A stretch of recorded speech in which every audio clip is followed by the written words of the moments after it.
Hi, I'm Lili Cheng. Thanks for coming. I manage the social computing group, and today we'll show you some short demos of new work that we've done this summer. The group focuses a lot on the design of social user interfaces, and as we began this work, we asked ourselves if there were fundamental new concepts on which we should base the user experience, and we began a project called Sapphire, and some of you may have seen this work before. So many of the demos that you'll see today actually build off some of this earlier work. So today we'll be showing 7 demos. The first one is connections, looks at people. Then we'll look at a simple toolbar for how you can use some of the research that we've done previously on Sapphire, and then show some ways of getting good overviews of all the information on your that you've been interacting with. Then we'll have some work on representing groups of conversations, smart previews, some design sketches of future user experiences, and then a study that we've been doing on how groups interact and how to reduce bad behavior. So, let's see. In general, there's a sheet in the back if you want an overview, but a lot of this information you can also find on our website, and then the talk itself is also being recorded. So I'll hand off to Shelly Farnham. And Shelly, as you may know, has been doing a lot of the work that you may have seen before on people, the personal map, and representing groups of people that you interact with.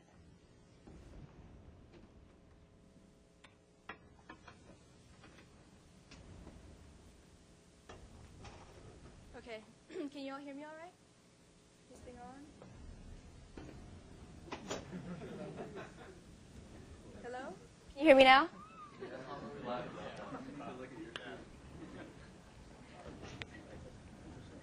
Oh.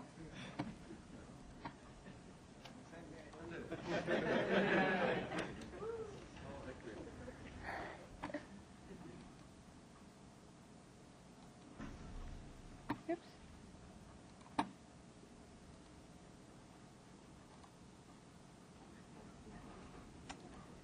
Oh, for crying out loud.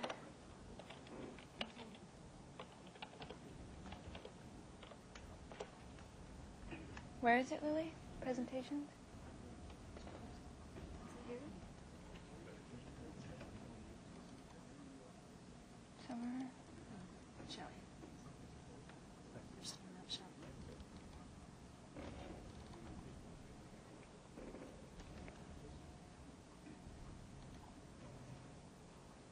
Okay. All right, so my name is Shelly Farnham. I'm a researcher in the social computing group, and what I'm going to be I'm going to show you a couple demos that we've been working on from projects that really focus on how we can help people find each other and communicate with each other. And these projects have been collaborative efforts, including the work of Andre Tursky, Will Portnoy, and Marcus. And the whole group has obviously had a lot of input in what we've been doing. So our basic goal, as Lily described briefly, was that we want to model social user interfaces after how people really do think and feel about their social networks, the people that they interact with through their computers.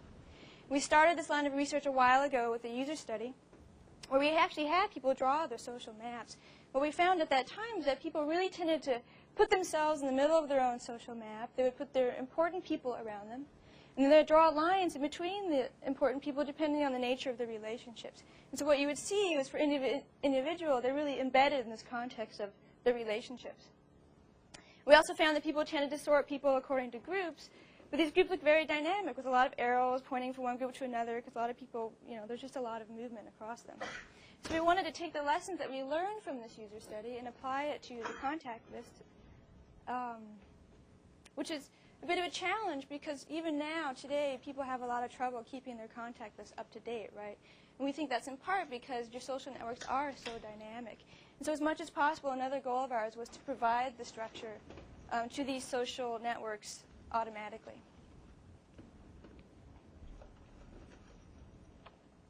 So I'm going to show you 2 demos. One is a personal map and how that sort of evolved in the past year, where we try to model private social spaces And then I'm going to show you MSR Connections and MS Connect, where we're modeling social spaces based on public data.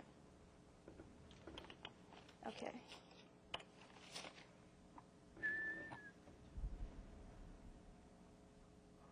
Oh, no.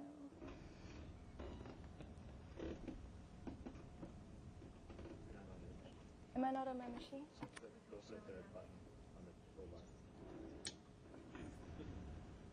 That explains it. Okay. So this is my personal map. Many of you might have seen this before. This project started last summer. So I'm in the middle, and the people who are important to me are placed around me depending on who I tend to interact with the most.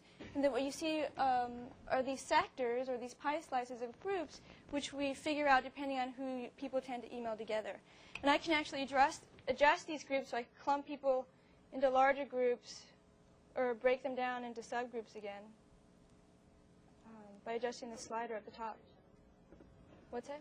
Just tell people to look at that screen, because that one's Oh, okay, so the colors are better over there. You can see the slices.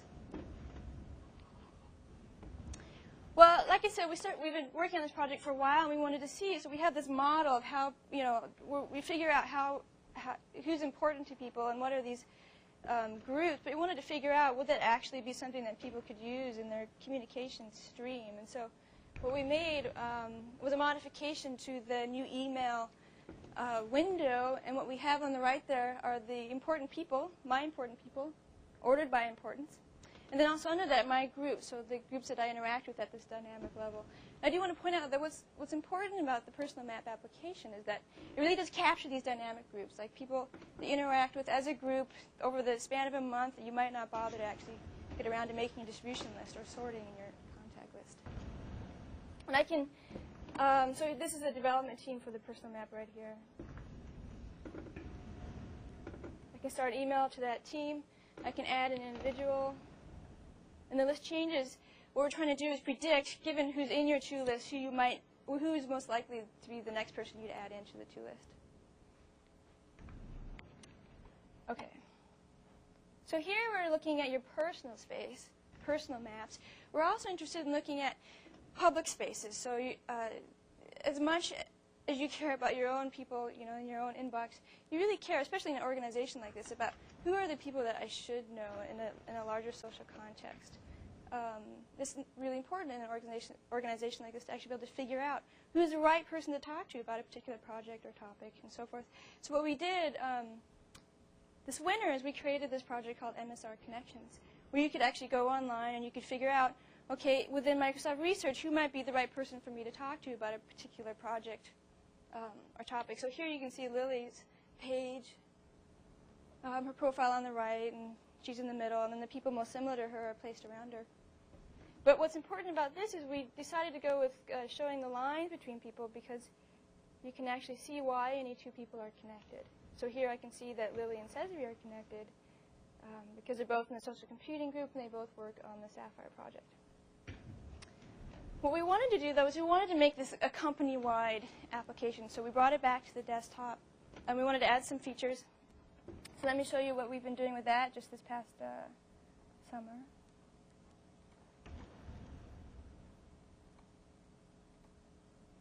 So what you see here, it's the same thing, right? It's Lily in the middle, and then the people who are most similar to her around her. But here I can really easily navigate from one person to another. So I could go to Rick Rashid.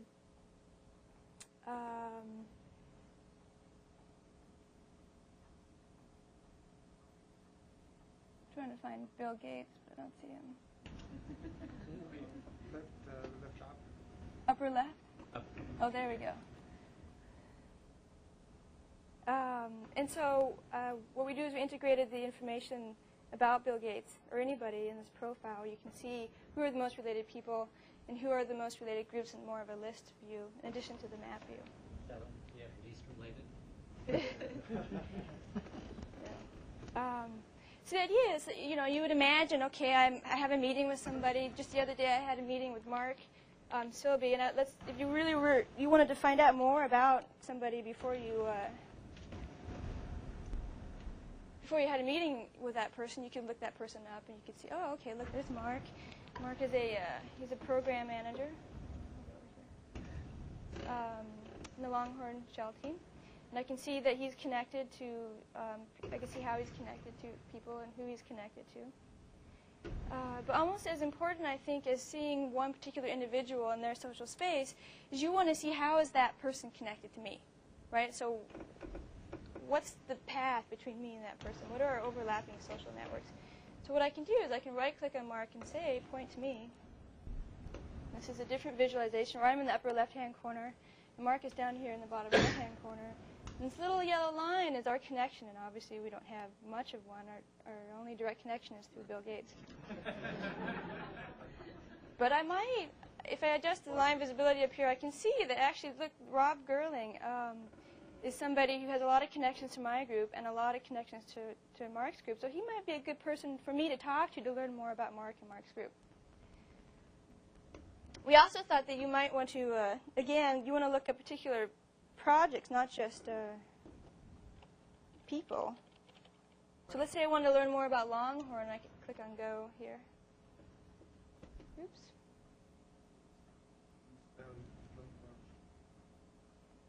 There's somebody named Longhorn?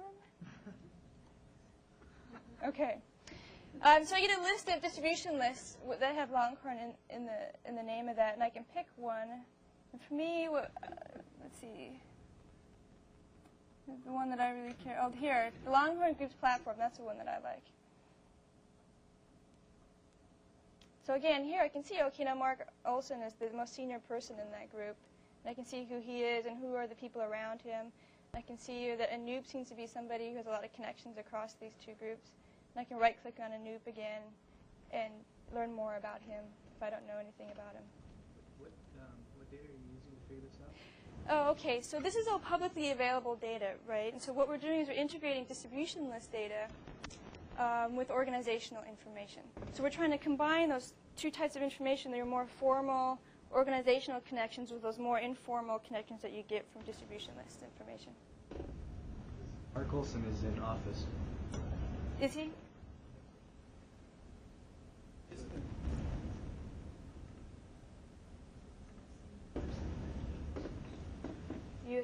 Right. So what we do is for each distribution list, we pick the most senior person. So there might be a better algorithm for that actually. But. Okay. What determined how many people were on this picture? I mean, Longhorn's a larger. I would have expected. I mean, if you take the transitive closure of everything associated with Longhorn, there'd be 20. Well, I picked a particular distribution list, right? I picked the Longhorn Groups platform. I see. So everybody on that distribution list is what's on here?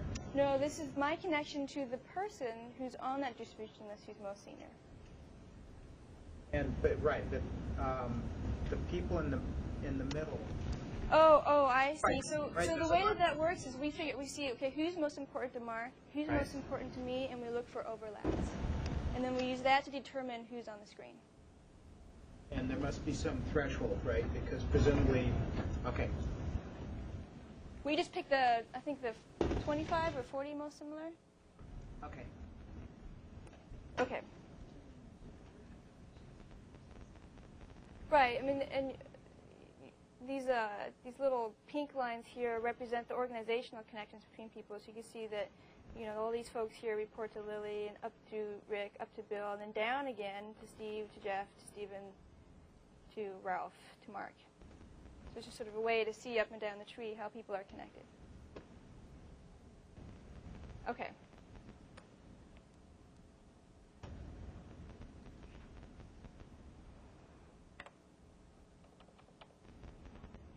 So you've now seen all of my demos. So I just want to summarize. It does look like we can automatically model meaningful social spaces, and we're actually doing we're doing user tests right now to sort of assess the accuracy of our maps. On the whole, we've been finding that they're pretty accurate. And I showed you a couple examples there, personal map for private social spaces and MS Connect for these public social spaces. In terms of next steps, we want to explore other user interfaces. So we have this underlying model of people and social networks, but you can apply any visualization on top of that. And we're thinking maybe something more simpler would be more user-friendly. We can integrate different data sources, and then we also want to take what we've learned and apply it to helping facilitate social interactions online. If you look at just the social map of an individual, have you found different categories of maps? So could you make inferences, for example, to use Gladwell's categories, you know, somebody's a connector, somebody's a maven, that will actually give you meta-information about that person. The software can infer from the map. Yeah, we actually, in the MSR connection, there's an interconnectedness measure for each individual. But my experience was that people didn't really look at that, and they didn't really have an intuition for what that meant. And so we haven't really pursued that. But yeah, you can actually get these measures of differences in people's social networks. Any other questions? Okay. You guys.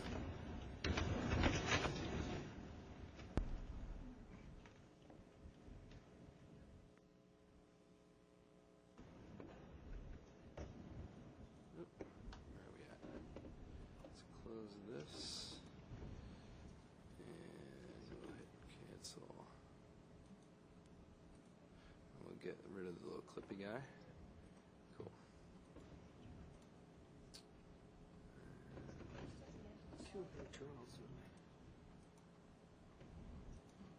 There we go. Oh, I'm late for some meetings. But I think I'm at the meeting I'm late for. Hi, I'm Sean Kelly. I'm a research software developer in the social computing group at MSR, and with me is David Vronay, who's a researcher also in social computing. We're going to talk a little bit about a project called the Sapphire Toolbar, and along with our work, there's a lot of substantial development work by everyone in the group, including Cesare Marjan, Andrei Tursky, and Rizard Kot. And I want to talk a little bit about the toolbar as it sits on top of the larger project called Sapphire, which some of you may have seen already. What Sapphire allows you to do is, in similar ways to what Shelly was talking about, modeling user experience about the way people think and feel, not just about people, but about anything on their desktop, files, folders, web documents. It's really an attempt to use some of the same similarity and importance measurements that came out of that work across a variety of different objects on your system. So it's really important that the machine know what the things are that I care about, that I interact with frequently, or the things that I want to have access to at certain times. People tend to be very good at dynamically organizing. As Shelly said, when they draw a personal map, they tend to put things in multiple simultaneous categories. So we're attempting to sort of model dynamic organization more based around what my actions are and what my current focus is. We also wanted to bring in the concept of having a really deep history for the user experience, where the machine is keeping track of the things I do frequently. It knows about things that I've done and knows what I'm likely to want to do next. So this toolbar is a prototype user experience for a next generation computer that's driven off of a database rather than a hierarchical file system. And what we're trying to do is present some new views on the information and data that's already familiar to you through Windows, but to organize it by categories like the topic you're currently working on, the time that you worked on it, and also the people that you frequently interact with. So I'll give you a little bit of background on the Sapphire project itself if you haven't seen it already. Sapphire uses a series of data collecting tools that collect your interaction history, whether that's communications with people, web pages you've viewed, documents you've edited. It also keeps track of what the current activity is that you're working on and what you're focusing on within the Windows environment. It runs in the background of Windows, and it quietly adds objects and metadata to a database. In this case, it's WinFS, which is uses a totally different object model for storing than the hierarchical Windows storage that we have currently. It allows you to store objects and metadata together, which allows you to build very rich associations between different objects in your system, and it really allows you to treat things across application boundaries with a lot of flexibility. And we can also use that data to calculate similarity and importance measures. And then from that point, we run a series of queries and filters. The toolbar will ask the database about things and be able to group things dynamically and present them to user interface. One of the user interfaces that we have is the toolbar, but there's also different visualizations that we can run on the same data. And we also instrument the user interface to sort of validate what our assumptions are about what people are interested in. And we can feed that metadata back into the database. So I will show you the toolbar now. Let me get this out of the way. So you can see it. It's up at the top of the screen where it was. There it is. Great. You have to click summary. Yeah, for some reason doesn't want to do it. There we go. Great. So we have basically three main areas that are drop-down windows that sort of attempt to get out of the way of what your current focus is. On the left-hand side, we have the task area or the current context. And I'll drop that down and show you. In this case, the current item that I'm working on happens to be the PowerPoint slide deck itself that I'm showing to you. And then what we have right below that is the list of items that are most related to that current focus. In this case, it's the actual file where the slide deck is. And in my case, these are things that I frequently work with when I'm working with the PowerPoint slide. In my case, it would be a lot of different source files, some notes. We also have smart previews available that take snapshots of what you were working on so you can see a little bit more context about what you may have been working on. So there you can see there's a little source code there, some notes I had for the slide, etc. And below the related items functionality, we have important items that are just important across the system. These are the things I interact with most frequently. So in this case, it would be source files, my PowerPoint slide deck, my mailbox, things like SourceSafe, other sort of focused environments. Also, I tend to read some web pages every now and then, so we have those in there as well. And really what we're trying to do is get across those application boundaries and treat objects equally across the system. So all the objects here are actually available in the shell, so I can do things like if I want to open an email, it comes right up. I can do things like if I want to actually use the files and folders that are in here, I could do something like take this PowerPoint slide and actually place it in an attachment in the system. And it's completely shell aware, so it interacts with the objects on your desktop. And you can see the editor that I'm in right now is WinWord, but it actually was able to retrieve the information that the lecture room document is the one that I'm currently interested in. And you'll see that the people that are most related to it is the person who sent me the email, Lily, and the social computing group, which is the recipient list. So if I wanted to, say, send an email to Lily right from here, I can do that. And it understands basically what data sources are underlying the objects that are in the system. So I will jump over to the center area, which is a universal input bar and also a time and history. And dropping that down, you can see here I have a summary of what my current activity is. So you can see in terms of today what I've been working on the machine. I've been doing some compiling right up to the wire. And I have these meetings here, which I'm currently actually at. And then this meeting here, celebrating after the presentation, shows up, which is important. So if I want to do something like make this an important item, everything in the system is really goes across different object types. So I can just as easily have a meeting request be an important item as a file or a document. And I'm going to go over to David Vronay to talk a little bit more about the universal input. Did you want to show some of the search on the calendar? I can do that afterwards. That's fine. How do I get out of my desktop now? Here we go. Just quit. Great. Okay.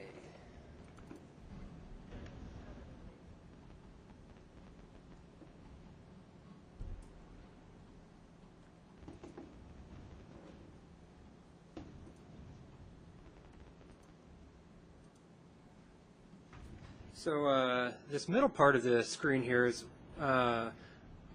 like Sean says, what we call the universal input bar. And the idea here is that we want to expose the power of a database to people kind of as a routine thing. And so one of the nice things everyone knows you can do with a database is do these queries. So I could do something like show email from Lily about the presentation. And guess to get that to stick down here. This one? Yeah.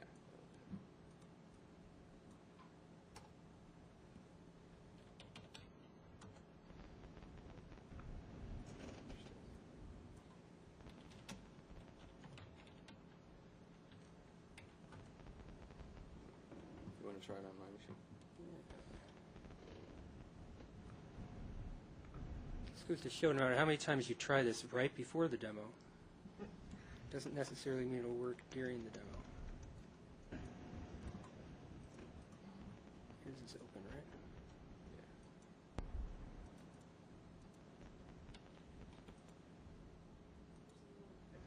the debugger? Oh, that's what must have happened. So just break. I'll start it again. Okay, you want to just restart it? Yeah. As you can see, we have it fully integrated into the existing environment, including the debugger.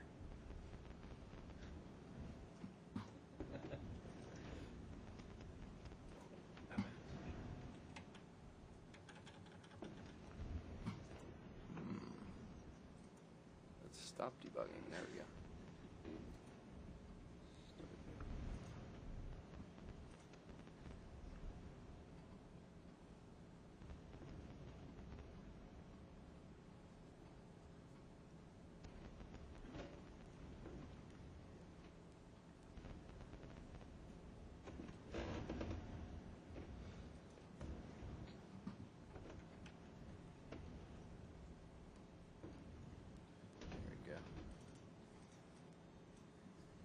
Let's try this again here.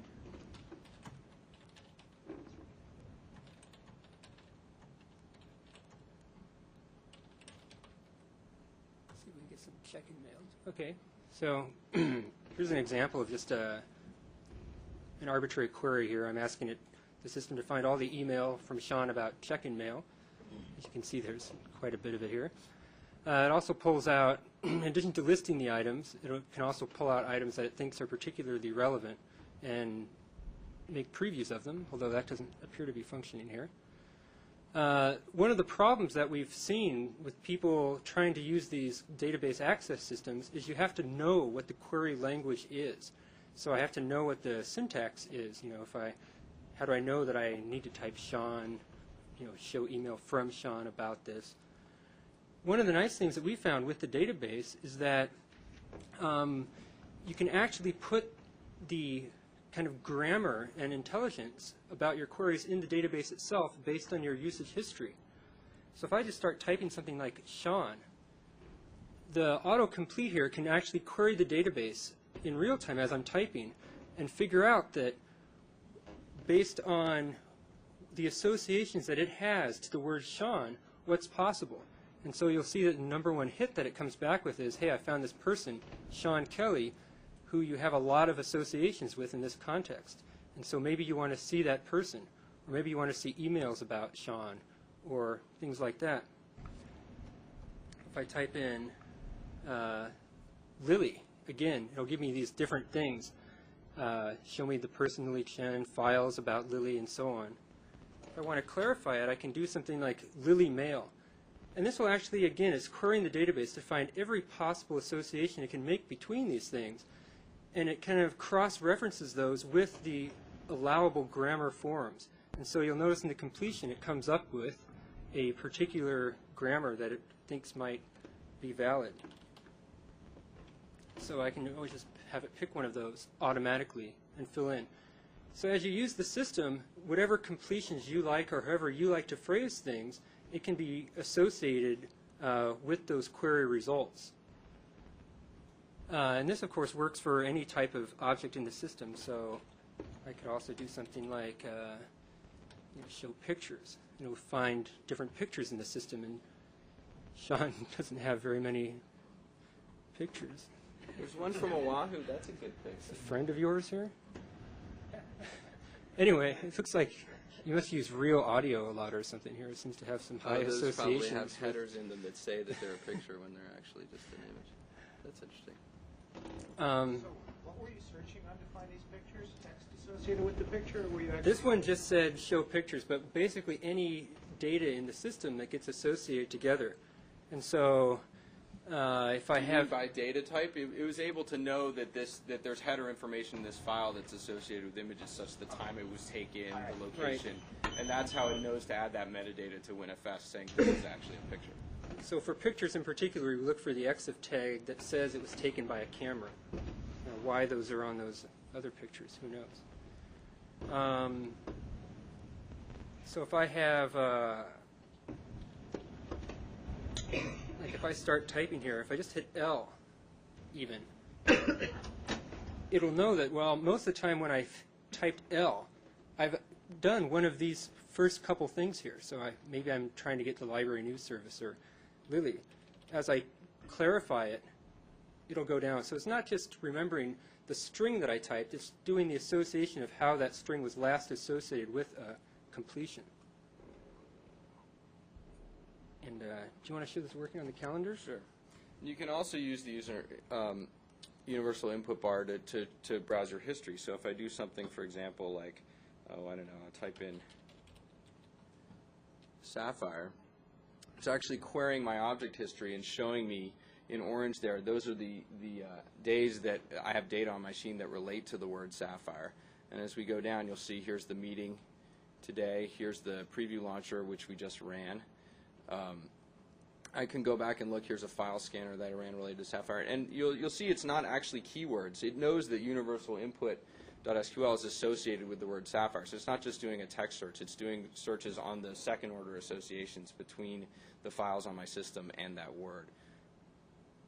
And you can see what the gradation is. I'm using a terminal server, so it's actually, the bit depth isn't right on the screen, so it's a little bit choppy. But the darker things are things that I've tended to interact with more, and then the lighter things are things that I just touched on, and that's on a per session basis. So I can go back to the time and say, okay, I was really working a lot on this particular application. I think I want to go take a look at that, and you can call it up. So it's really an attempt to look at a task view that's more organized around time and around search than around just a list of current items. It also makes it very easy to summarize. I can go and say, okay, well, what was I doing, you know, on a particular day? So there's no history on that Thursday. But if I go back, let's say to the 16th or so, again, it's showing me the email that I read, what applications I was running, and that kind of stuff, sort of in a context, so I can see, well, what were the websites I tended to do at the same time. And that's a lot about how we generate the associations that show up on the related items list. Okay. And then a point to make on this, in case it wasn't obvious before, is you don't have to create any of these associations yourself. So I don't have to put in an association that these are pictures that I sent to mom, or these are my favorite images, or something like that. The system can figure that out by seeing how you use them, if you mail them, if you view them a lot, and so on. So some next steps that we're going to do with the toolbar is to incorporate things like instant messaging, web data sources such as Hotmail or other mail clients other than Outlook, and also notifications on your network that come into your system to be able to represent those correctly. We're also very interested in sharing this Sapphire association data across multiple users. So I may have a work group that has access to, for example, all of the context for Sapphire on my machine, so that when things change on my machine, it already knows how to propagate the right information that I want to be exposed automatically without me having to set preferences, etc. We're also looking into integration with some of the Longhorn rendering technologies like Avalon and Sparkle. Any questions? Nope, thanks.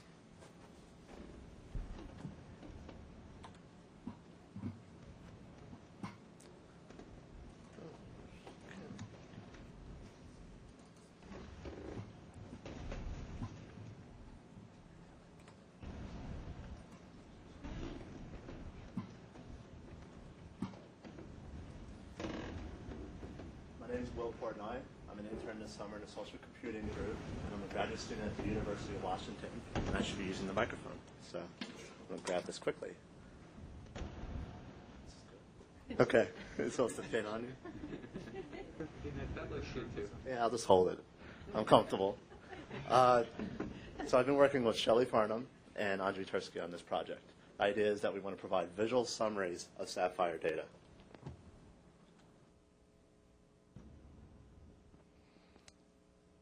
There are a couple of things that we'd like to focus on in this project. First, we have to display the important objects to a person's user experience, what they're doing, okay? People that they email, communications, particular emails, documents. For me as a developer, that would be source files, and web pages, like MSDN would be a good example for me. Group these objects dynamically based on associations. Let's say I'm working on a particular feature. If it's a set of source files, I'll be working on them at the same time co-occurrence, right?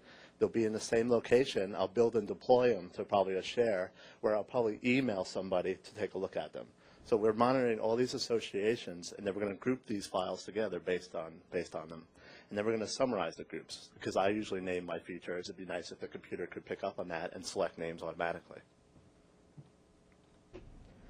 So this project builds on the personal map project, which is what Shelly showed beforehand.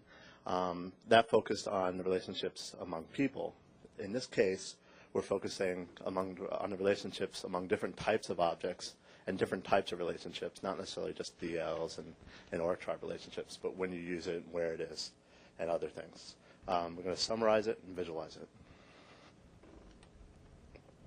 And a demo. Okay. So these visualizations, I'm going to show you 3 of them, are based on my Sapphire data, the way I've been using my machine for the past 2 weeks. It actually picks up on it pretty quickly and can provide you with a summary just based on a couple hours of work, which is nice. In this list are people, emails, files I've worked on. I bet you the PowerPoint presentation that I was showing you is probably here too. They're sorted by importance, so my manager, Shelly Farnham, is at the top, as well as some of the more important files that I've been working on. The only problem with this view is that it's monolithic. There's no summarization, it's just a big list of things. So similar to the personal map view, so that's actually the clusters that the groups are in. They're similar to the clusters that the sectors are in here. So, so maybe if I yell at that other machine, that other screen, it'll like get embarrassed and start showing red. But so the colored areas here, the pie slices, so similar to the personal map project, are things that I work on together. The one that you see, I'm in the center, right? These are all objects most similar to me. If you just look down from me in the center, you'll see a thread of emails about carpooling and the people that I was emailing, right? We were all trying to get set up to go have lunch. If you look in the lower left-hand corner of the screen, you'll see some source files grouped together. I always work on these 2 files together. I always work on these 2 files together. And this is all done automatically based on the different ways that I use my files. The only problem with this is that there are 100 objects on the screen. You know, how am I going to find what I'm looking for? So we came up with a region visualization that takes the clusters that we have in the sector visualization, which is the previous one, and summarizes them automatically, right, and hides them and comes up with names of them that are most representative of the items in that group. So this area in the lower left-hand corner is Steve Wolfman. I had a couple of emails with him, and I'm going to show you what it looks like in a second, what you can actually do with these regions. These are this one over here, the source file, Andre Avatar layout, is a set of source files. So if I click on the region, let's say carpool, the sector you saw earlier, you can expand it. That's not what I wanted. Sorry for the confusion. So I actually changed the viewpoint there too, which might have been a little confusing. So you can click on any one of these regions and display the items that are in there. So when it settles down, I'll show you. So for Tim Regan at the top here, I can click on his region, and it expands to show him, a little icon for him, and the email that I talked to him about recently. I talked to Marlene, another person in my group recently, threaded emails. I think I was telling her her cell phone was going off, so I asked her to shut it off in the next office. Let's see, the carpool one. I could expand that. So all these clusters, these colored regions, represent a set of items. And let me show you, just to show you what another object looks like. That's a particular feature I was working on. And the name it's selected for it is most representative of that group. And that name means something to me. It's a good name for the group. If I wanted to discover why 2 items are related, I could put my mouse over the line and find out that these 2 emails, or the email and the person, were part of the carpool thread. So I can find the relationships between the people. And then it's also easy to open up any of the items as well. So you can use it directly from here. So this is a good way of going through. I mean, when you just start up Sapphire, for example, I'll have 1,500 objects in my database of things that are actually important to me. And I'll talk about filtering a little bit later on. But this is a good way of taking a large number of those objects, summarizing it, and putting it on the screen so you can navigate through it. So I'm going to go back to PowerPoint now. Come on. Okay. So a few words about the process for how we do this. We need to filter, organize, and then summarize the data. The filtering is really important because there are a lot of unimportant objects on the user's Sapphire installation. The social computing group gets a lot of spam from Korea. So we'd like to filter out all that spam because it's unimportant, and I'll talk about how we do that in the next slide. Then we need to organize these objects. For a particular feature, I'd like all the source files and related communications to be in one group. And then I'd like to name them and summarize these groups. So how do we filter out the uninteresting data? This is actually a pretty hard problem, but we've come up with some rules that seem to work pretty well. People you've never emailed, we're not so, for example, with the spam from Korea, we don't actually filter out the whole domain of Korea because that's silly. We look to see people that you've actually emailed in the past, and if you've emailed in the past, we assume they're important to you, and we'll include them in our visualizations. We consider email from people that you've emailed before, and filter out the ones you've never emailed. Yes? You people that you just emailed once, or you email people for a certain No, you just email them once. Even if you email just one people randomly, you get captured in your clusters. Well, so the idea is that, yeah, you're right, they'll be considered interesting. But the thing is that when we have a person in the center, they're like the top 100 items most similar to you. So that person will be filtered out later on in a more, a long gradation. It's not like it's a hard filter like this is. Yeah, but we definitely take care of the people you only have one-off emails with. Any other questions? Okay, then we need to organize the data. And usually we start from a particular starting point. Most of the time I start off from my data, from me in the center, and look at what's most important to me. Select the objects that are most similar, which means filtering out one-off emails and people you don't talk to very often and files you don't use very often, but you have used in the past. We cluster these related objects into groups, and then we place them on the screen next to each other. The clustering could be enhanced. Right now we just have single group membership, but it would be nice to improve it to have multiple or fuzzy group membership that have objects in more than one cluster. Now we need to summarize this data. So we need to come up with a name for the group that the user would appreciate, would actually identify with. Right now we use the object most similar to the query, to the point in the center. So each of the names you saw for the regions was the object in that group that was most similar to me. And that's pretty effective for naming the groups. We've tried other things, such as object most similar to all the group members in that group, not including the person in the center, me. The object that contains most of those things, like if it were a bunch of emails, maybe a thread would be a good name for it. There are other options, of course. One of the things that we're working on right now is changing how we select a group name based on the types of the members in the group. So if you just have a set of emails, a thread would be most appropriate, ignoring the fact that there might be a file that might be more similar to all those things. So we're exploring that right now. Okay. So because of the large amounts of data, it's important to filter, organize, and summarize it. Otherwise, you just wouldn't be able to deal with all of it. We believe it's a valuable assessment tool for associations in Sapphire. We've used it, like when we first put it on the screen, and we looked at all the objects that it put up, and it was like, a lot of these just aren't interesting to me. We need to filter them out and make them less important. And so we weighted different associations differently and rolled that back into Sapphire. So it's been valuable that way. In the future, we'd like to explore sharing scenarios and working on integrating personal and public data. Any questions?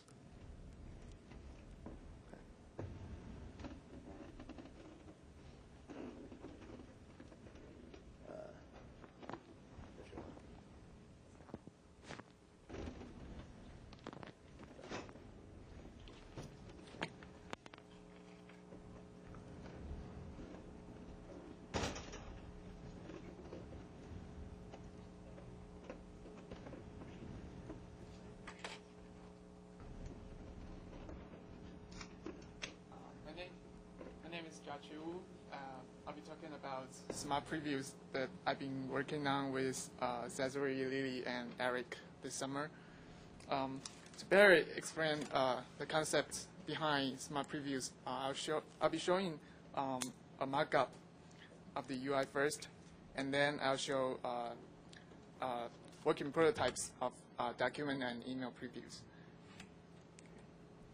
So suppose we do a search on our computer, and the system returns a list of objects, including documents, people, or groups. We would like to have a consistent way to preview different types of objects.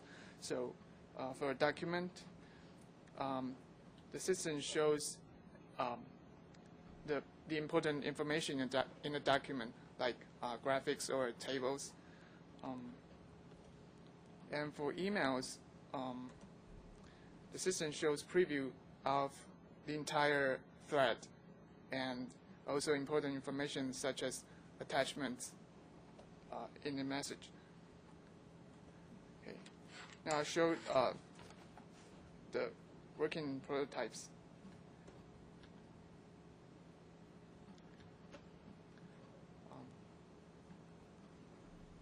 So here, here's a list of Word and PowerPoint documents on the computer.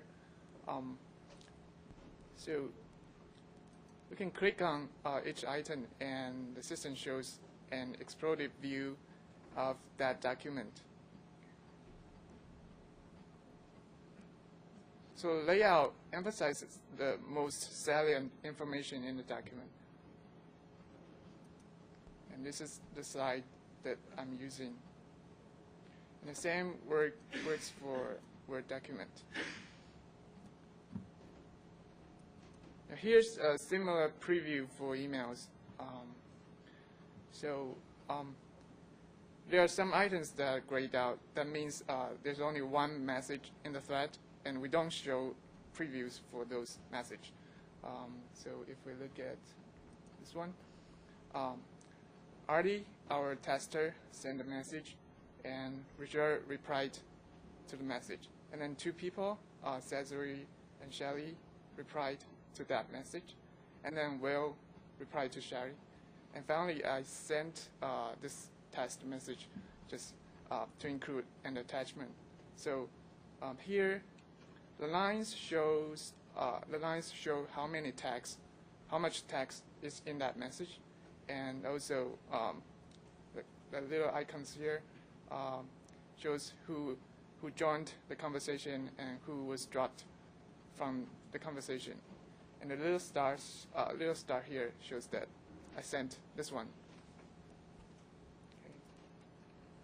So is that a collection of different messages, or is that a single threaded message?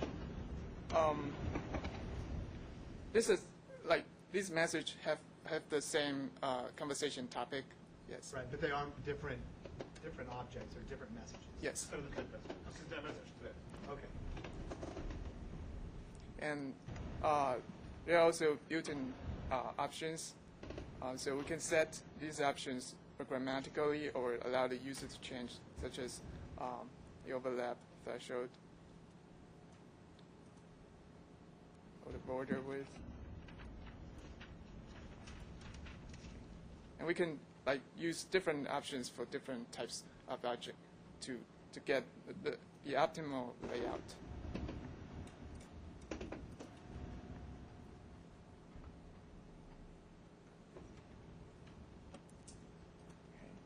Now that we have working prototypes of smart previews, we'd like to incorporate data from Sapphire as importance input. We would like to apply the same preview for other types of object and use it as a general preview control in Sapphire. And we would like to do a study and get user feedback on its usability. And there have been some interesting works on email or newsgroup conversations at MSR and Media Lab. Okay, any question? Thank you.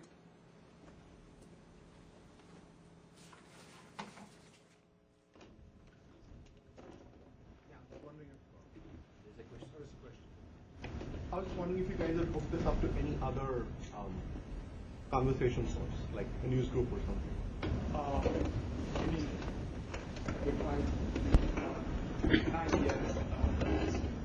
Get the message from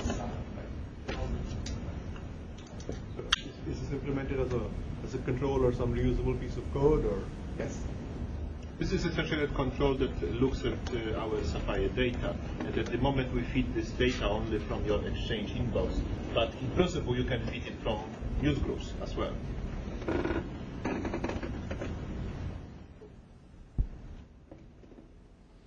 All right, I'm Andrew Fiore, and I've been working with Sean Kelly and Lili Cheng this summer on clustering of email messages based on the full-text content of those messages. So start off talking a little bit about email. It's an overloaded medium, and it's an overwhelming medium to manage. In fact, it's used for personal information management. It's used for work group tasks. It's used for communicating with your friends, sending notes to yourself. I do that all the time. So the tools that we have to manage it are pretty much inadequate. You get too much email to decide sort of where everything goes. You know, how are you going to filter through all of it? So what a lot of people do now is build up folder hierarchies. You know, you see people with like 50 or 100 folders for all these different purposes, mail from different people, all these things. And for the most part, you can make textual rules to put them in the folders, or you can do them manually. A lot of people do it manually. Either way, it's a big task, either to set up or to sort of maintain. So two major approaches to managing the complexity of email. First would be to create user interface tools to manage the information overload. So this is, I'm thinking in particular of Gina Vanolia's Grand Central email browser, which gives you a lot of tools for filtering, sorting, searching, and managing things in different ways that I think are an improvement on the current Outlook system. Second approach would be automatic processing to try to identify groups, classify messages, all sorts of different approaches you can take with that to automatically make this process simpler. So what I did this summer focuses more on the latter. I have a feeling that sort of whatever next generation email interfaces ultimately emerge are going to have to include both approaches to be completely effective. So the big question here is that, given that people know that certain conversations belong together, I'm dealing with threads here, not individual messages, because I think it's pretty clear to all of us that the messages in a thread naturally go together. So given that certain conversations are about the same thing or involve the same people, they go together one way or another, can computers identify the groupings in a way that's meaningful to the human users who are receiving this email? So what I did was I built a clustering engine for the full text of email messages. So it's a hierarchical agglomerative clustering that uses the full text vectors from the messages as features. And I'm not going to go into that too much, but those of you who have questions about that can certainly come see me afterwards. Created a simple user interface for browsing through the clusters created by this process, and also kind of figuring out whether the associations are truly correct. And finally, I designed the tools for a simple study to compare the automatic groupings with the user-generated groupings. And got that somewhat off the ground this summer, and I'm hoping that we can continue it into the fall. So the clustering procedure, hierarchical agglomerative, you take these email threads A through G down here, and they're joined pairwise in a sequence of steps where the most similar nodes at any given point are joined together at that step, and then are treated as the group is then treated as an atomic unit that can be joined to other groups or other individual messages. So what you end up with is basically a binary tree that you can slice and break down in different ways to get sort of the number of clusters you want. That's an important advantage of hierarchical clustering, because other clustering techniques tend to be non-deterministic. But an important thing here is that if a user looks at their email clustered one way, they expect it to be clustered exactly the same way, the next time they look at it if nothing else changes. So determinism was an important thing here. Also important was the fact that we can sort of slice the tree anywhere we want to get however many clusters we want, sort of the density or broad overview. So I'm going to show you what the software does right now. Just going to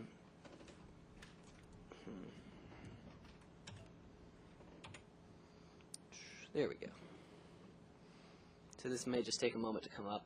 What I'm going to show you is a clustering on about 100 of the threads from my email, and what we'll find is that many of the messages that are grouped together, in fact, belong together in a very strong sense. Other ones not so strong, but let's look at some of the results that I think are really compelling here. So one thing we've got, I was on an Ultimate Frisbee team this summer, a Microsoft Corporate League Frisbee team, and so the cluster right over here is all about our game. So in fact, if I use this search tool to highlight the messages that contain a certain keyword, in this case I'll look for game. So you see the messages highlighted in red that have the most occurrences of the word game. and in fact the brighter red messages have more occurrences of the word. And so you see you have messages about the corporate league games this week, game today. Now not highlighted but still in the same cluster. So you look around and find the messages that are lit up by the search term. And in fact, if you look here in nearby messages that don't contain game, but in fact are still highly related, this is kind of the injury thread for the summer. Separated ligament, sprain, lift, and fall are the keywords. With the great subject, my shoulder, not my shoulder. And so what other kind of clusters do we have here? We also have work-related clusters. So if I want to find messages about our group's project, I can look for Sapphire, and we see here's this thread, this whole cluster down here. In fact, if we open that up, that's almost most of those. Actually, in fact, almost all of those messages are red. So we see almost all the Sapphire messages ended up clustered together. This is a very strong result as far as I'm concerned, and it's very compelling to me to see all those messages in one place. So where I see this being used is that Sapphire has a lot of tools for Sapphire has a lot of tools and techniques that Sean and Dave addressed to some degree of grouping things, finding important documents, things related to this current document that I'm working on.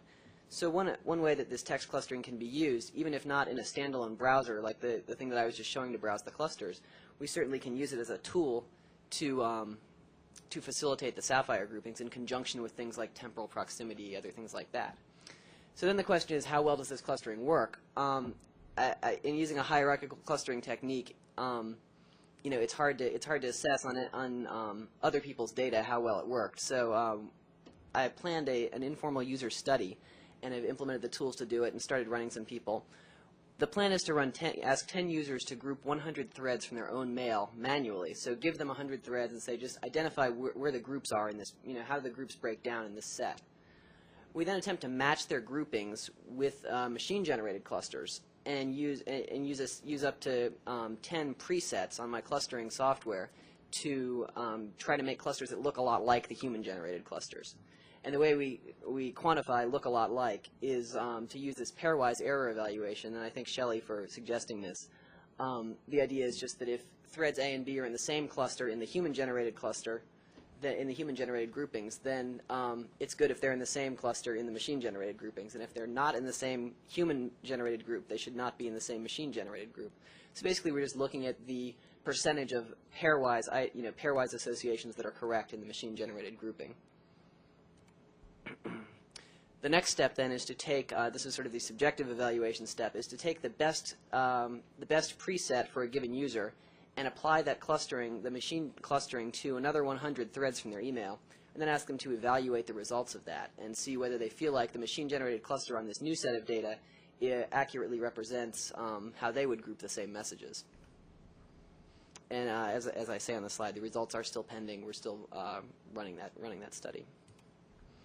So what are the next steps? We're looking at these clusters. The interface I showed you is by no means an end-user interface. It's just a tool for us to evaluate the efficacy of the clustering.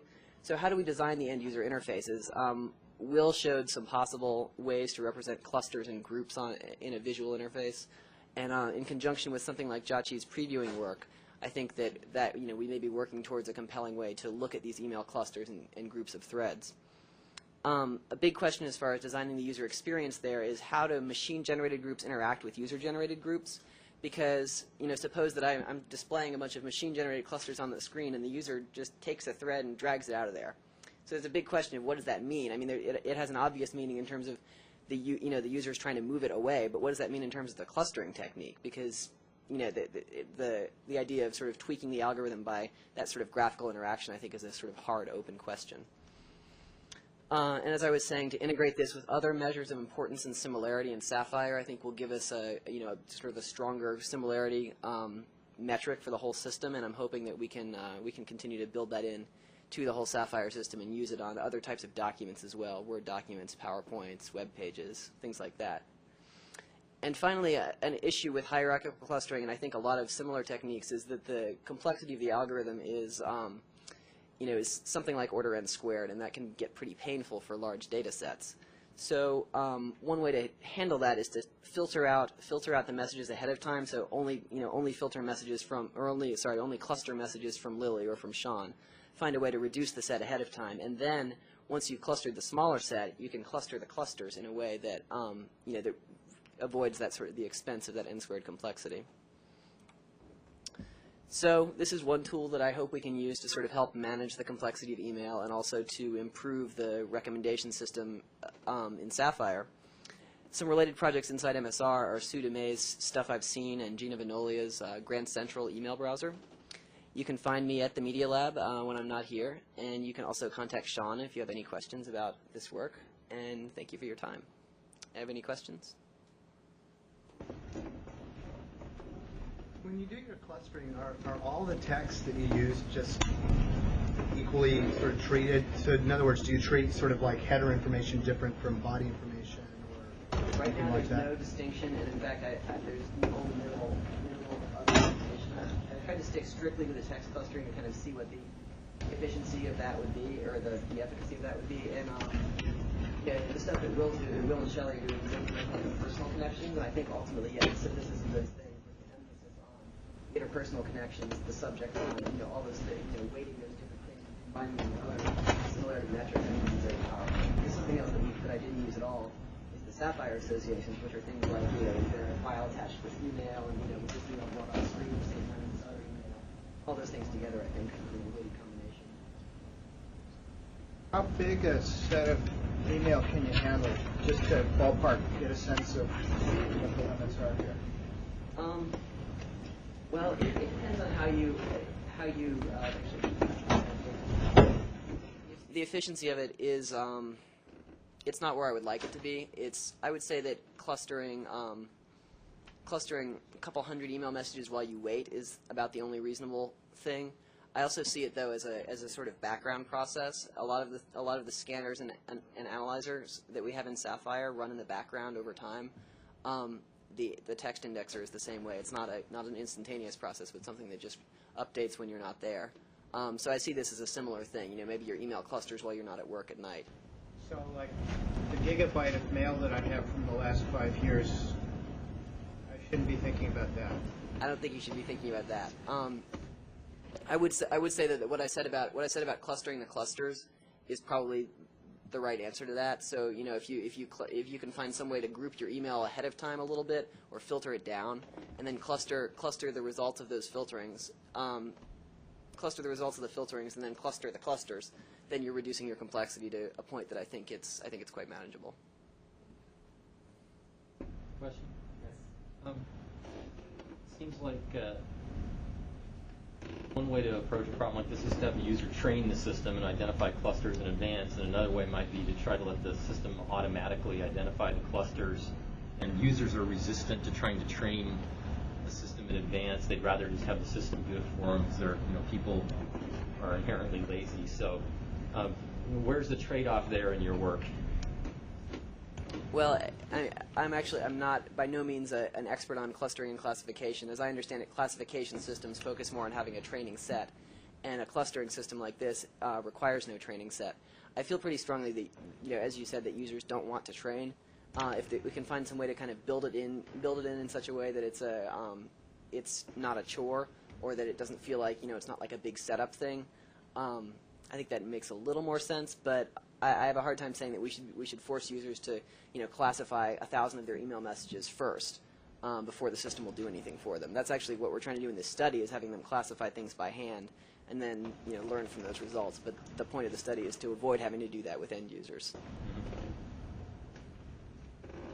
Thank you.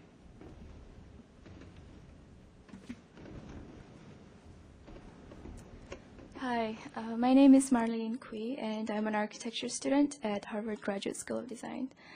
This summer I worked primarily with Dave Vronay and Lili Cheng in the social computing group on some alternative visualizations for the new user interface experience of which you've heard today. But because I'm not a programmer, but I'm a designer, some of the things you're going to see might be a little different than what you typically see. They're going to be drawings and sketches.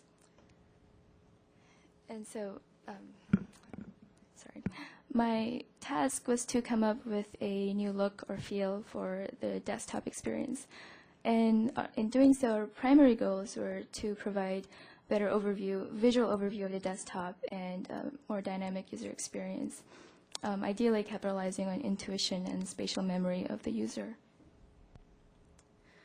So for this problem, I decided to investigate a spatial solution. In this case, the idea is that information could be represented as three-dimensional objects that are clustered around a very simple form, in this case, a cube, and using its different axes so that things you would want most consistent access to remain at the top, and different projects are organized on the sides. Similar things would be grouped together, and things on which you spend the most time become larger proportionally to the amount of time you spend on them, and they bubble up towards the top. And the following is a simple scenario of how this interface might work. So this is the interface, and it's a screensaver while the computer is idle. It provides a very brief visual, very simple visual summary of how busy your day is going to be. But upon logging in, it becomes more specific. And at this point, I can tell friends that are online, new emails, which ones are more recent, which ones are from recognized senders, how busy my day has been planned. Oh, sorry. Just on some. I'm sorry, what was the question? You're saying you explained the mouse. Oh, okay. Sorry. So these are my friends that are online, categorized to what groups of friends, and here I can sort of get a visual overview of my new emails from recognized senders. The bigger ones would be the ones that are most recent. They recede into the background. This is how busy my day is going to be. The icons represent whether it's pleasure or work. I mean, these are just very simple icons, and they recede into the background as the ones that are coming up are in the foreground, and this is just news or media that I would care about. And then it expands and into my working environment. And the similar things, likewise, the things are organized similarly with the four things that you would want most consistent access to at the top and your projects on the side. In this case, I decided to check my email. So I click on the email box and I find a new email from a friend in Boston who asked me when I'm returning back to school.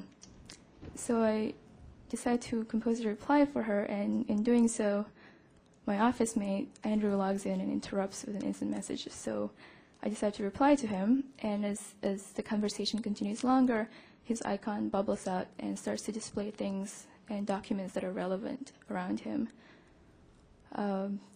Afterwards, then we decided that we would fly back to Boston together, so I drag his itinerary into a query field on my computer and request that my computer notifies me when the ticket that matches his has been found, so that upon logging out, I can tell that the interface, when it returns to a screensaver state, is still working to find me this ticket.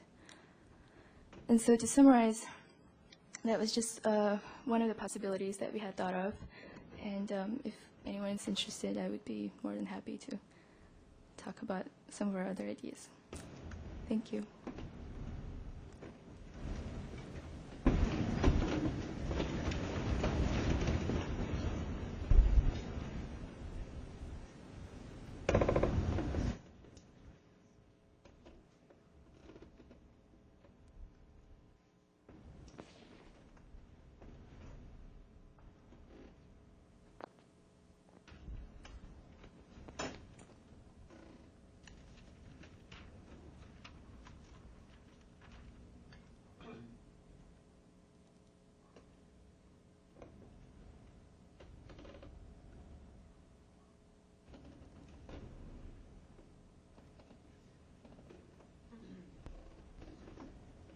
Hello, everyone. My name is Jessie from University of Maryland. I'm today's last presenter.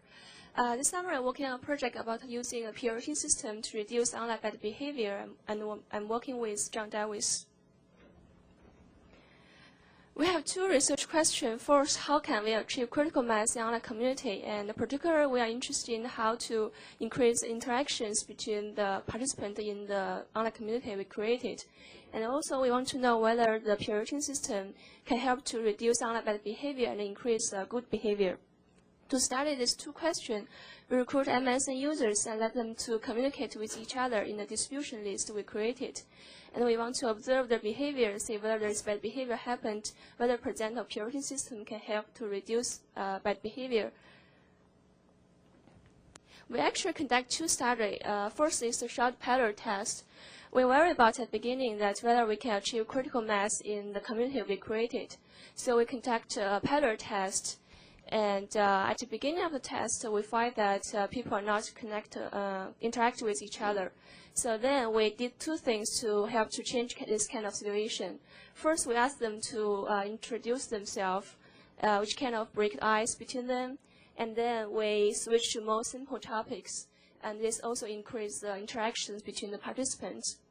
At the beginning, we used more complex discussion topics such as do you think Americans should attack Iraq, or how to fight terrorism, and we find that they don't like this. Even though this topic is debatable, they don't like it. So then we switch to more simple topic like what TV show you like most? Do you think men should wear jewelry, or do you believe you can find your true love online? Something like this, and we find that the interactions increase a lot. So then we conduct our final study and want to say find whether the present or peer rating system can reduce online bad behavior. We recruit 200 participants, most of them are MSN users, and we randomize them to 20 distribution lists we created, and they interact with each other through the distribution list for 12 days. For half of the distribution lists, they have anonymous peer rating system attached to it, so they can give feedback to other member and check other members' feedback. For the other half, they don't have question.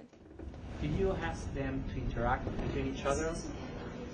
So did you ask them to interact between each other? Was completely up to them? I mean, did you somehow force them to interact? No, I just give them discussion topic and let them to show their opinion if they want. It wasn't part of the study to interact somehow, some way. It was completely up to them.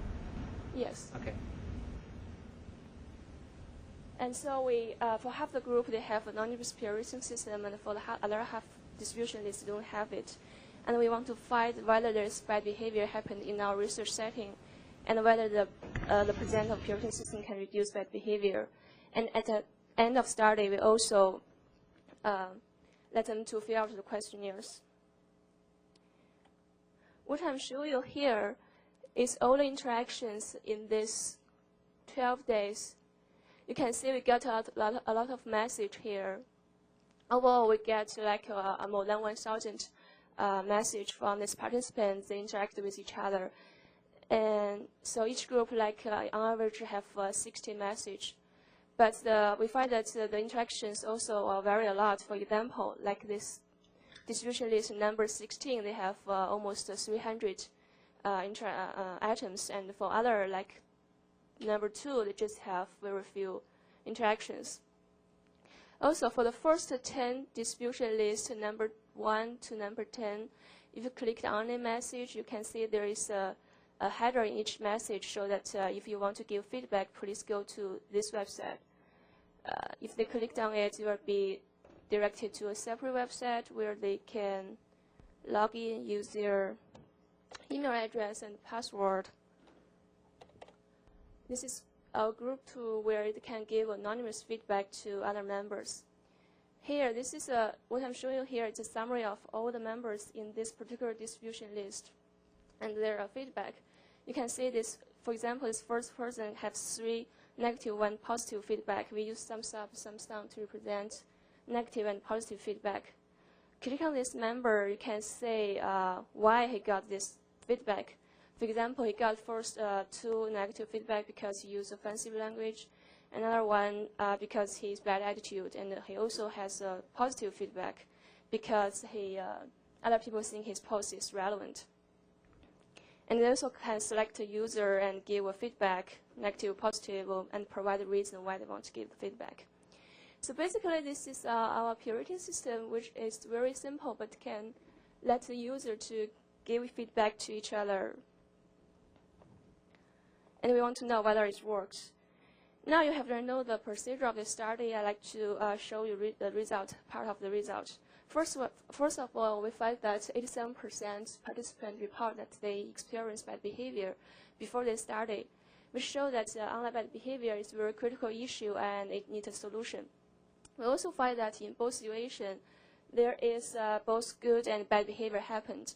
Here I give two examples of bad and good behavior. The first one is a post from a member, from a participant. He said that there is a jerk in his distribution list who make him very uncomfortable, and he don't want to participate in the discussion anymore. This shows that some people's bad behavior do inhibited the good communication of the community members. It's what we don't want to say. And we also find the good behavior happened in our research setting. For the second example, this post I found in the last day of the study. This person said that he enjoyed knowing other people and would like to keep in touch with them. So this is a good thing. We see that there is good personal relationship built between the community members in just this short 12 days. And at last, we like to say whether the presence of peer rating system can help to reduce bad behavior. We basically got this result from our survey data. We find that in general, we find that the interactions in the group with the peer rating system are more positive.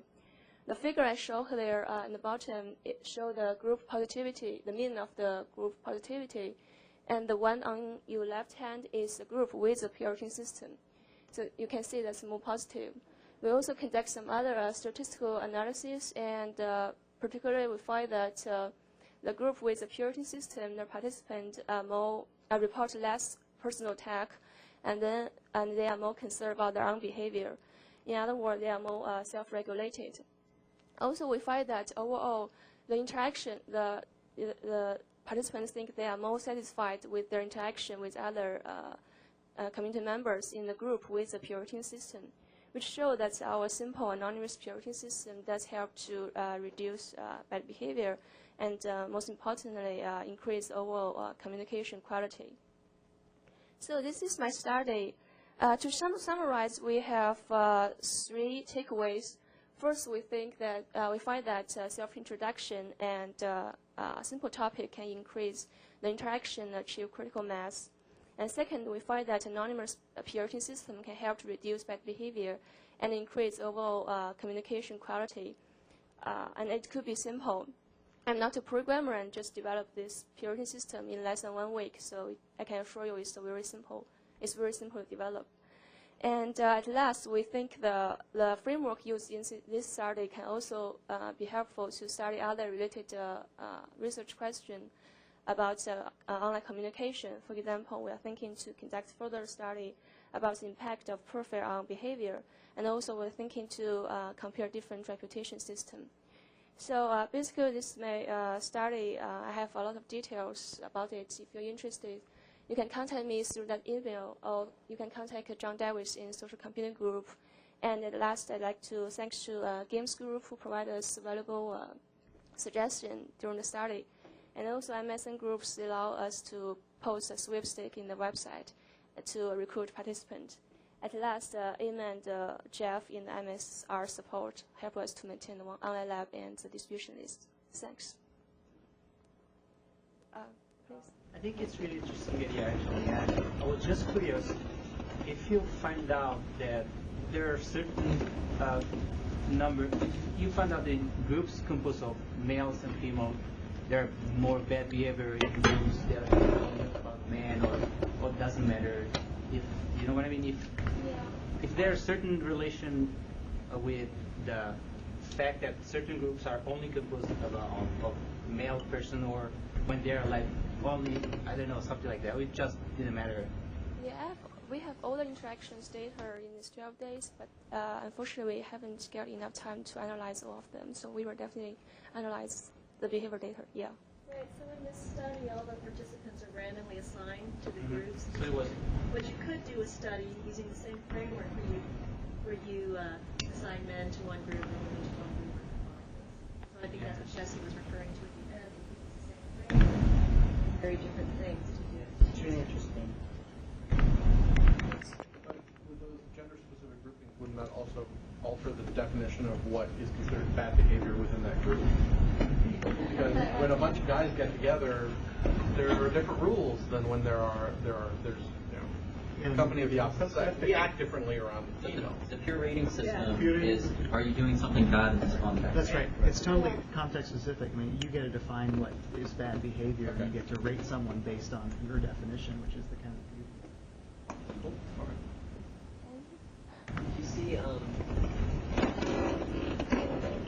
Do you see any instances of abuse of the negative reporting system? Actually, we asked them in the questionnaire whether they think they will be abused, and they don't think the system will be abused. And also, look at the data, how they use the system, and I didn't think they abuse it. And the system is designed that you cannot give the feedback for the same person more than once in 24 hours, so they cannot do that. Yeah.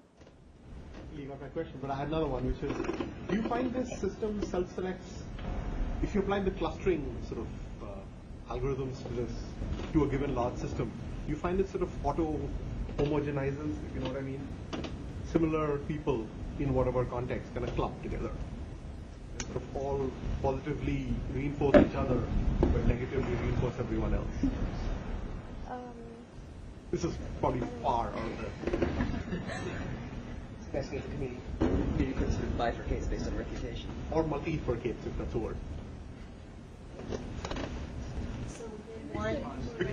Because what I see is this kind of a Darwinian system, right? You're sort of self-selecting towards people. You're sort of self-selecting towards people like yourself. In order, like you said, these people are all MSN users, most likely, because they come from MSN. You ran the study for longer and have more participants within a group. You might see that group have more sub-interactions within the group. But this was only run for 12 days with how many people per group? 10 people per group, so you don't see that much. People were randomly assigned to groups. There's no self-selection. You don't have time to sort of. So very interesting. But like you say, within a group, it could happen. Within a group, you could see sort of. I mean, you know who gives positive feedback about who, right? They don't know them themselves. You